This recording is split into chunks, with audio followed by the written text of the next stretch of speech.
अपनी जिंदगी में इतना पैसा कभी नहीं देखा। मुझे अभी सब कुछ चाहिए। मैं तुम्हारी मदद कैसे कर सकता हूँ? ऑफिसर्स, इन लड़कियों की जल्द से जल्द मदद करो। उनके बेड्स को बिल्कुल परफेक्ट बनाने के लिए इसे जल्दी से बदलने की जरूरत है। जैज और फीबी के बेड बहुत खूबसूरत लग रहे हैं। ओह हाँ, बिल्कुल, और भी बहुत डेकोरेशन करने की जरूरत है।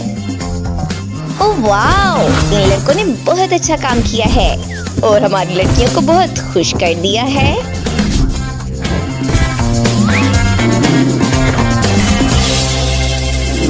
देखो कितने खूबसूरत लग रहे हैं। और ये खूबसूरत सुनहरा बेड आपका है क्या? मेरा? और ये ग्रीन बेड आपका है? पीछे हटो, ये क्या है? मुझे ये बिल्कुल नहीं चाहिए। ओह क्या, मेरे पास एक नया कंबल आ गया है। ये सब बहुत गलत है। क्या तुम्हें पता है कि